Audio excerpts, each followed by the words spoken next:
Cody Bellinger has an opt-out decision coming up. What happens?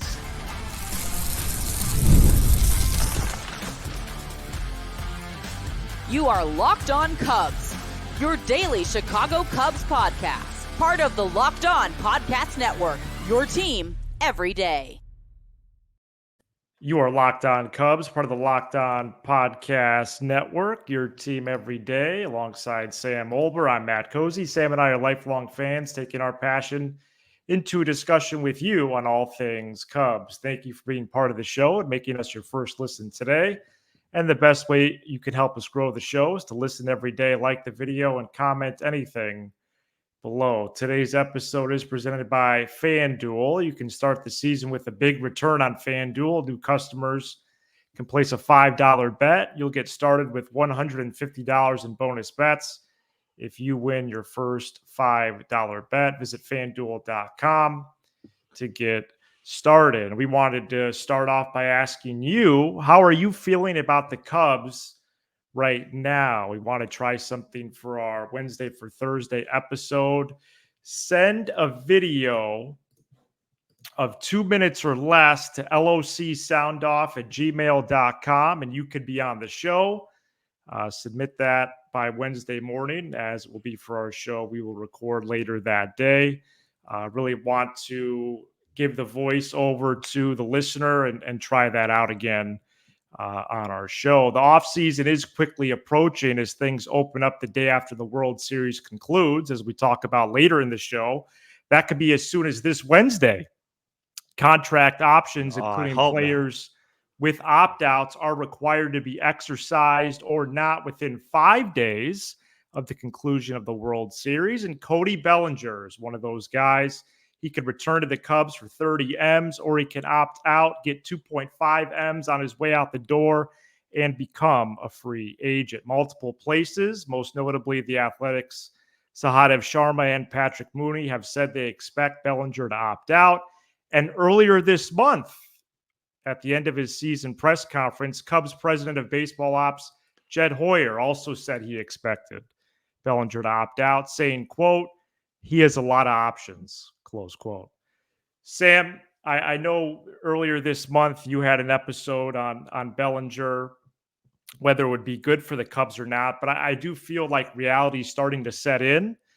He's going to make this decision soon, and I think it's going to give the Cubs some flexibility or not.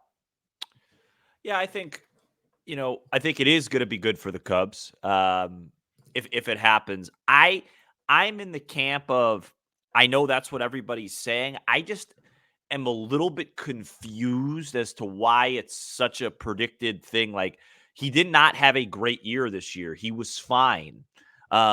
Is the market really going to be better for him than just, giving it a try for another year, seeing if he could have a really good season and get another big payday? But that's not really my, my place.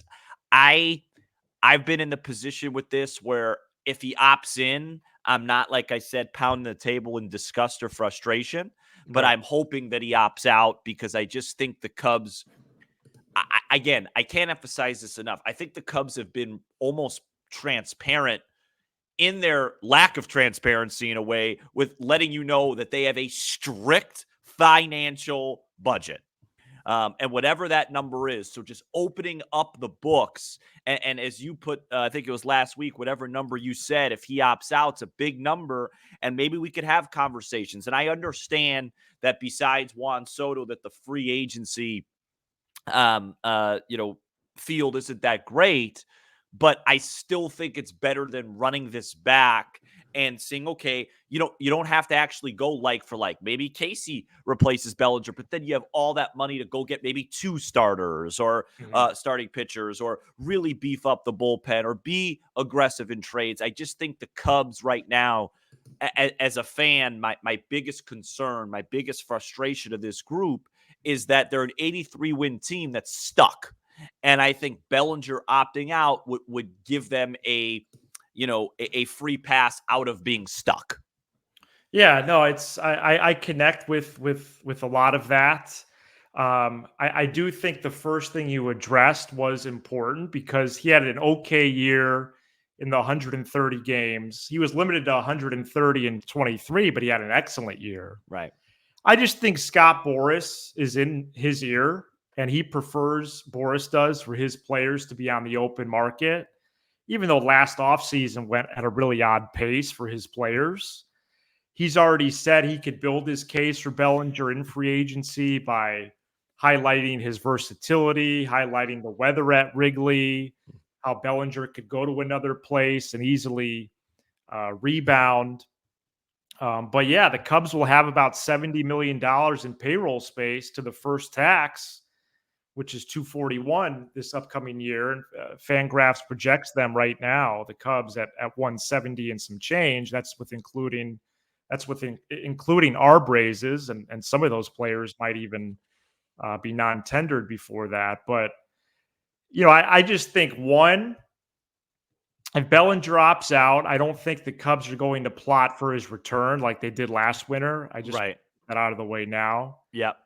And two, I think the Cubs do want that flexibility. I think Hoyer expects to have that flexibility. But right now, I am worried.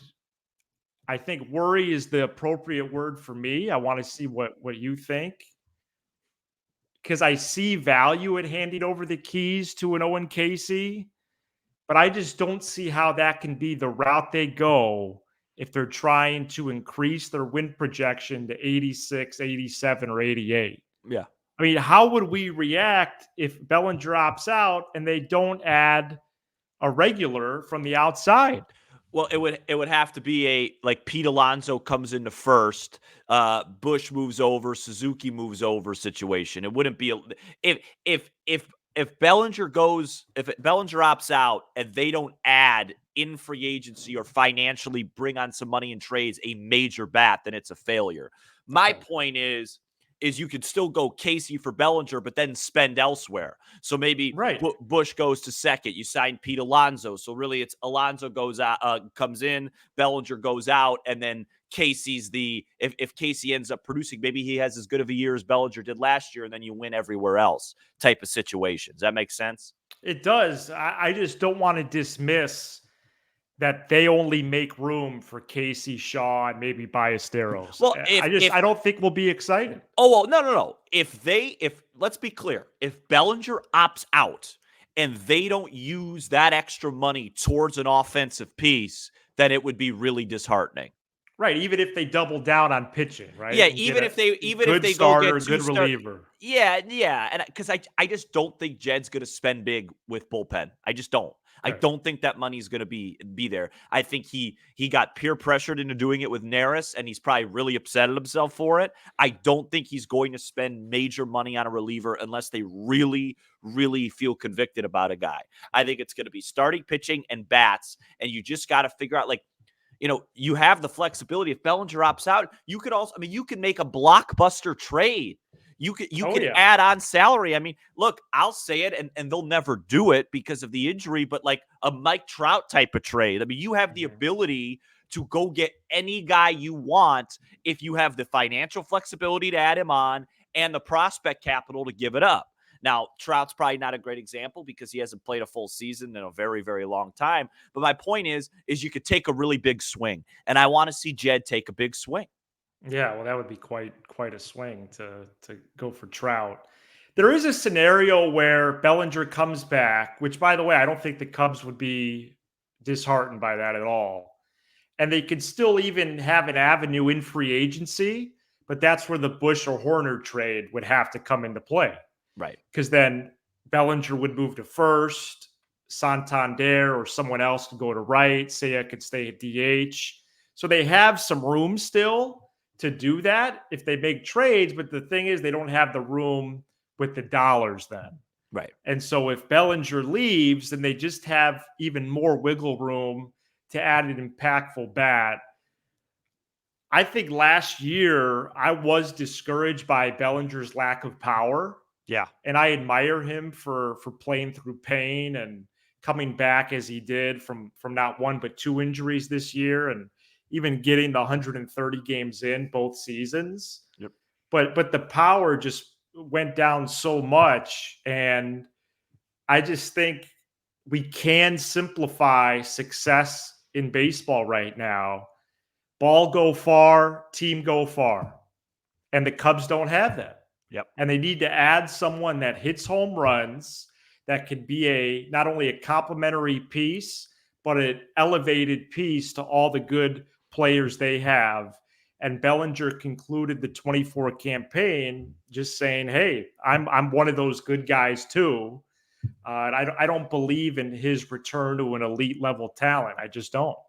Yeah, and again, one of those good guys too is really valuable on another team. It's just not here. Not as valuable with everybody that we have. We got a good center fielder that we like. We got a guy that DHs that can play right field that we like. We got a left fielder that's good. We got a lot of nice players. We're not looking for any more nice players. We need to take a big swing. We need to get a 5-WAR guy, as Jed Hoyer would like to say here, Yeah. or a star player is the easier way to put it. Don't you agree that Jed basically hinted at himself that he expects Bellinger to leave? I think it was more so than hinting. I think it was more pushing for it and campaigning for it. Okay. I don't know what Jed thinks in terms of it, if he'll opt out or not, but I think I know what Jed wants, and that's him to opt out. Got it. Okay. All right. Well, I think PCA plays a role in this convo too, because last winter everybody was harping on Bellinger's got to come back. He's got to come back. PCA's not ready. What he did this year, his ascension on the team, I think has softened that stance.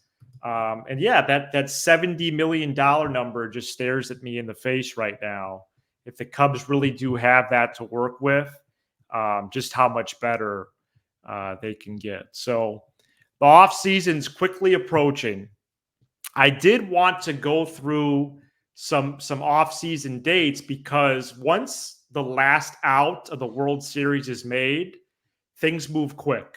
Right. And so I want to preview that coming up next. Today's episode is brought to you by Prize Picks, the best place to get real money sports action. With over 10 million members and billions of dollars in awarded winnings, Prize Picks has made daily fantasy sports accessible to all. You just pick more or less on at least 2 players for a shot to win up to 100 times your cash. Run your game all season long on Prize Picks. Do you want to play alongside Drewski, Joe Budden, and MMA champ Sean O'Malley? Well, you could now find community plays under the promos tab of the app to view entries from some of the biggest names in the Prize Picks community each and every week. Plus, you can sign up today and get $50 instantly when you play $5.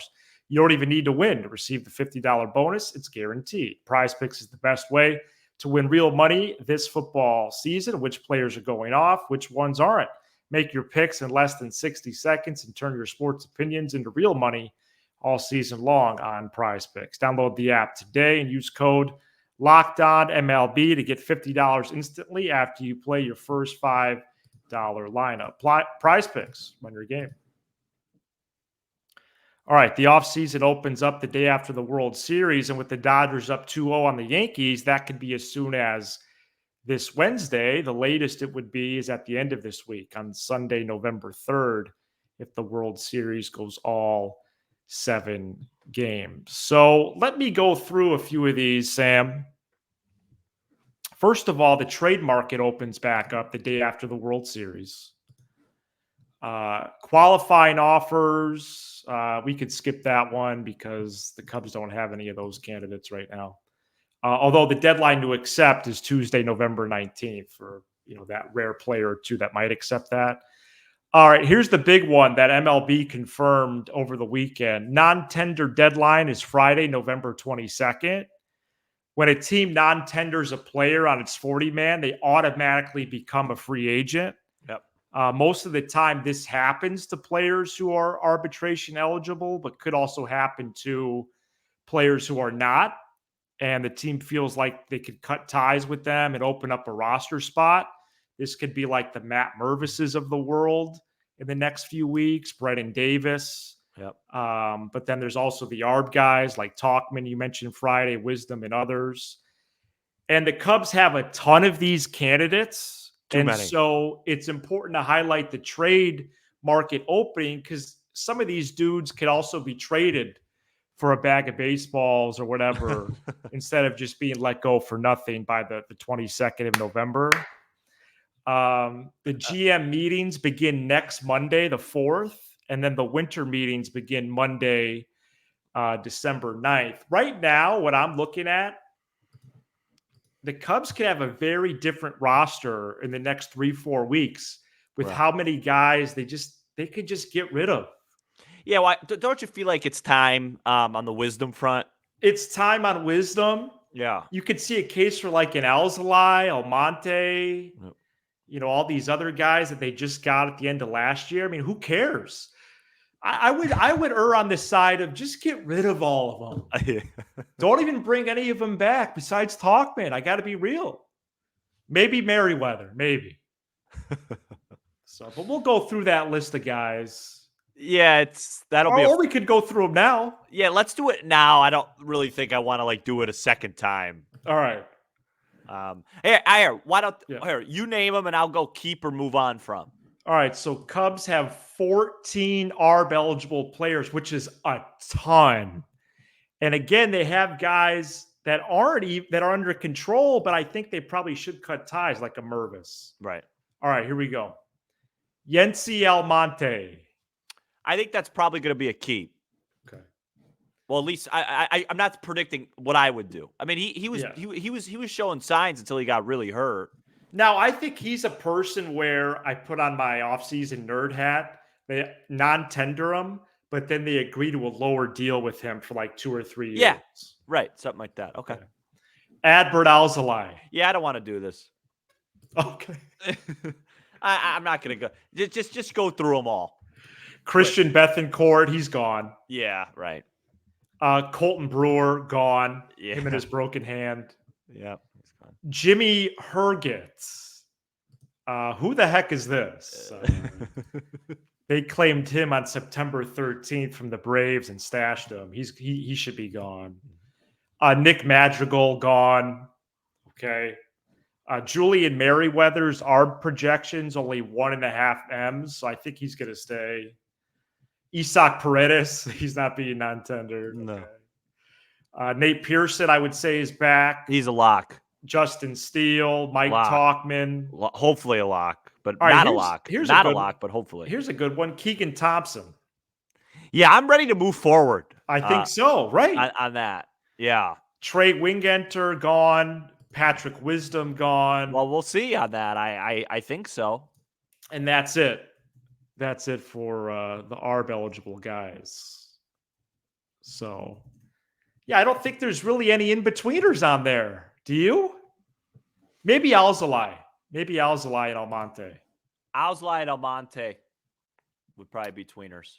All right, guys that are not even ARB eligible, but I think are going to be gone. We have like a Gavin Hollowell that they stashed at the end. He pitched like 1 inning. See you later. I think it's time to say goodbye to Caleb Killian. I really do. Yeah. Open up a roster spot. Okay. And that's it for the pitchers. I love the delivery on that. It's just funny. They added a catcher as a good faith move at the end of the year. Caleb Knight, I think he's gone. You got Mastro on here. What do they do with him? He probably stays. Well, I think he's just under team control, so he's only $750K. But I think the point here is that you're naming a lot of guys that don't contribute at all. Mervis is gone. And I know a lot of teams have that. Canario gone. It's like I talked about on the show the other day. Brennan Davis gone. Got to get better on the margins. Got to get more value out of these guys. Right. So. I mean, they could launch 20 guys right here. Maybe closer to 14, 15, but still. Right. I mean, seriously, what value does Caleb Killian hold for a major league roster spot in an offseason where the Cubs have to increase their projection? The answer is, and it's a lazy answer, is, how many times do we see guys that look like they don't have a clue? Look at Luke Weaver. Luke Weaver last year was giving up 8-9 runs in the minor leagues. He's coming into the 9th inning of the World Series. You know what I mean? It's well, that is a weird one. The variance with these guys, it's unpredictable. Okay. But again, I'm not disagreeing with you. You asked me a question. What's the case to keep him? The case is, what if he figures it out somewhere else? And then we look not smart. Like, well, that's on Hottovy then. It's on Hottovy. It's on Jed. It's on Right. Carter. It's on Craig. It's on all of It's on Ricketts. them. All right, coming up next, this is becoming basically the Moises Ballesteros segment. Yeah. It's Miners Monday. Stay tuned. This episode is brought to you by FanDuel. Get ready to tackle the NFL action with FanDuel, America's #1 sports book, because right now new customers can bet $5 and get $150 in bonus bets if you win. The FanDuel Sportsbook app gives you everything you need to place live bets on the NFL all in one place. I use this feature a lot. You get a hunch in the middle of the game. You can check out the latest stats. You live play by playing so much more on the same page where you place your bets. And you can say, hey, you know what? Bears got down 10 early. I think they're going to come back and win this football game and get great odds on that. Wow. I hope they win today. Yeah, and I think I am going to go on FanDuel. I've been a little bit. I don't want to say hot, but a little bit of a good streak with the FanDuel bets. Another score for the Hawkeyes. Just eviscerating Northwestern at 14. Oh, good vocab. Yeah, and so it's meaningless because by the time this airs, it'll be the game's over. But I like the Bears at +1 in the nation's capital. We'll see if that sticks. Humbling in Eugene, Oregon. We'll talk about that later on. Just visit FanDuel.com to join today. All right, Miners Monday here to close out our Monday episode. Moises Ballesteros, he's now up to 4 homers and 3 dubs in only 10 games in the Arizona Fall League. By the way, the Arizona Fall League goes all the way until November 16th. We're going to be playing Christmas music, and they're going to be playing baseball down there in AZ. The Cubs last week named Ballesteros their minor league player of the year, which was a small upset over Matt Shaw, who some publications named the Cubs minor league player of the year. Where the Cubs did match up with some of the publications was the pitcher. Brandon Birdsell was named the Cubs pitcher of the year down in the minor leagues.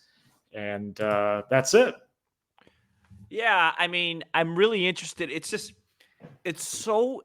kind of gives me like a headache. What does? I'm going to tell you, in a good way, just like looking at all the options that the Cubs could have, like this Ballesteros, I'll say it right now. He's a better hitter than Michael Busch. Wow. I believe that. Well, can he play first? I don't know. I don't put him over there. I don't think so. I don't think he can. I don't. What is the lineup? I'll have to sketch this out just to humor ourselves. Matt Shaw, Casey, and Ballesteros. Yeah, opening day. Like, where do those guys go? And then the trades, and then Happ, Suzuki. It's, I don't envy Jed. Well, Happ, Suzuki, and Swanson have no trades. No, I know they're going to be there. I'm just saying, it's like you add them into the fold. It's just there's a lot of guys for an 83-win club. Well, then I'm starting to hear that you put me onto this. Horner, I think, is going to miss a few weeks. He's definitely not going to be ready for the Japan games. And that's a huge story. That's big. He basically becomes untradeable. He becomes untradeable. He says so Shaw's going to play second in Tokyo. So unless Shaw it's Mastro. No, it's got to be Shaw in Tokyo. Unless against the defending World Series champs. One thing to really get the hot stove going, Sam, I do want to talk about the Cubs possibly going after Willy Adames and putting him at second. Wow. I brainstormed that today. Wow. Or third. Yeah, or third. Right. Would he do that? Well, you'd have to pay him shortstop money. Exactly. That's what makes it complicated. Can I do 30 seconds on the World Series real quick? Yeah, please. Dodgers up 2-0. I really was excited for this series. It's been great through 2. I didn't make any major predictions on it because I just want to enjoy the series. I thought the Yankees had some value, and here's my point. I really hope Aaron Judge figures it out soon because it's becoming a thing now. Like it's becoming like a Kershaw type thing. Like he's got to figure it out in New York City. He needs to figure it out. I Right. know it's only been 40 ABs. I know it's a small sample. I know the playoffs are hard, but it's hurting watching him right now. Yeah, he's got to turn it around for Yeah. sure. He's batting 150 in the postseason this year. How are you feeling about the Cubs right now? Send a video of 2 minutes or less to locsoundoff@gmail.com. I'll also put that in the description of this episode. And you could be on the show. Please submit your video by Wednesday morning, as it will be for our show we record later that day on Wednesday. Thank you so much for checking out this edition of Locked On Cubs. You give us 20 to 30 minutes. We'll give you all things Cubs with a laugh or two along the way. Be sure to hit subscribe on YouTube, smash the like button for the algorithm, and leave a 5-star review on Apple, Spotify, and everywhere you get your podcast. All right, back at it tomorrow. He's Sam Olber. I'm Matt Cozy. This is Locked On Cubs. See ya.